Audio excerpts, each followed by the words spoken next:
Shalom to all of you from Interfaithfulness, where we're building bridges, where history builds walls. I'm speaking to you from within our project Chai, the CHavurah Action Initiative, because there's no place like home for the people of God. This is our second foundational FAQ about the Havurah model. Let's examine what's the best size for a Havurah.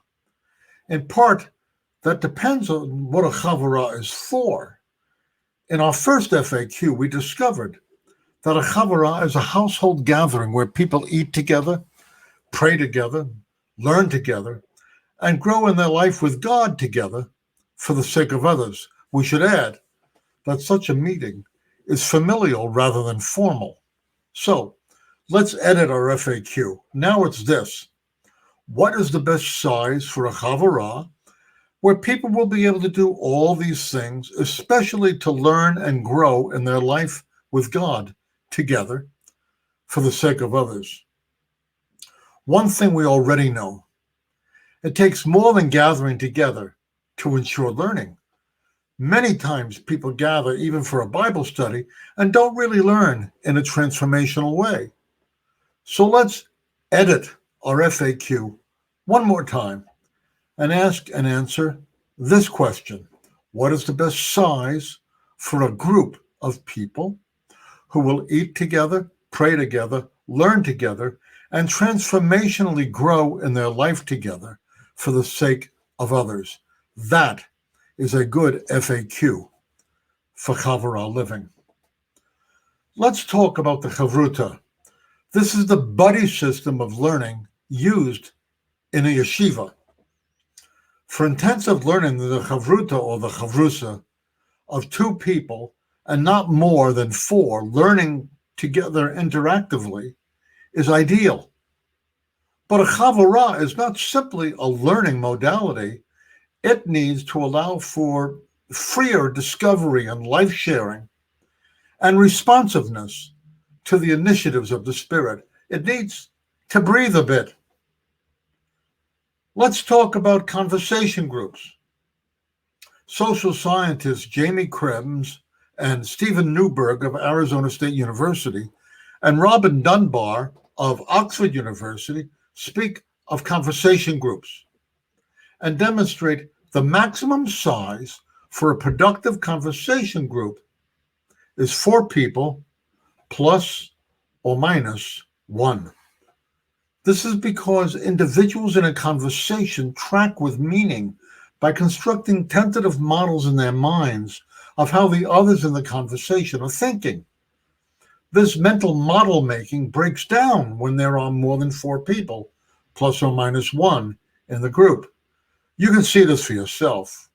When you're at a party or a business gathering, people will pair off and self-select, forming clusters of 4 people plus or minus 1.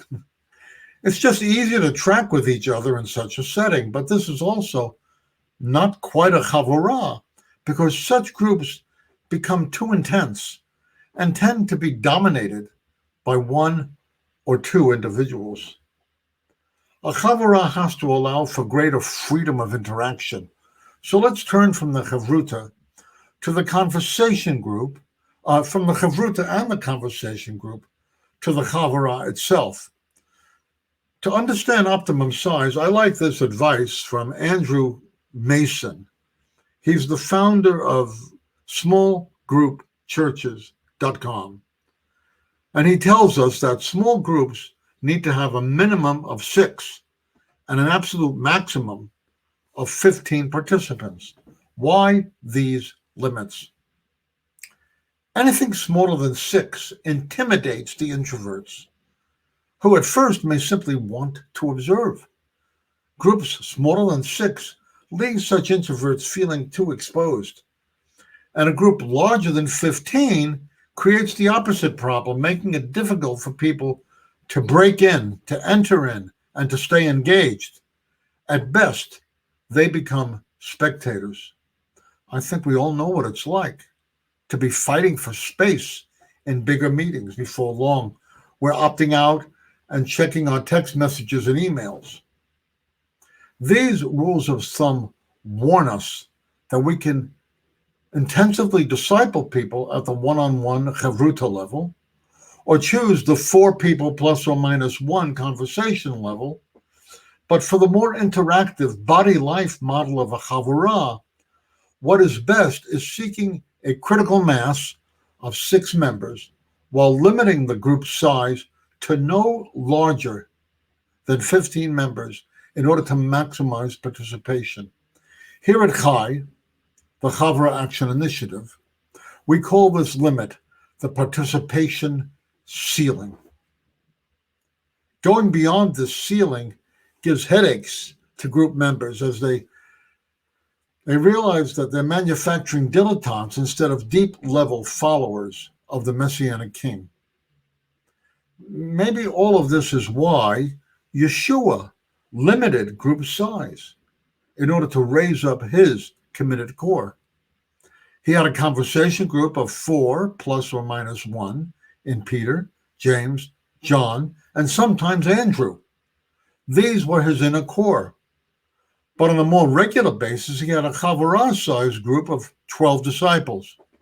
He stayed within the limits we are describing here. So let's return to the issue of the maximal size, the optimum size for a Havurah. Because discipleship is relational and not simply informational. That's important. It's relational and not simply informational.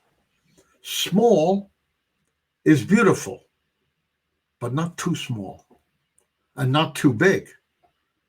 Chavurot are meant to grow, but as they approach the participation ceiling, they need to reproduce themselves through spiritual mitosis, dividing and creating from within the group a new nucleus for another like group. I wonder if by the time the Havurah grows to a minion size, plans for such mitosis ought to begin to emerge. So when the time comes, you are ready. Everybody in the group is ready. The kingdom of God grows not by addition, but by multiplication.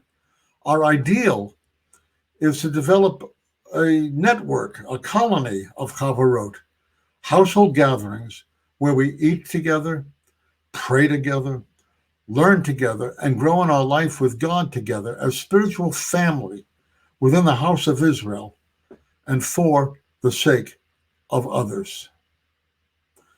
So that's what I want to share with you today at Interfaithfulness. I want you to think about forming Havurot where you eat together, where you pray together, where you learn together, where you grow in your spiritual lives together for the sake of others.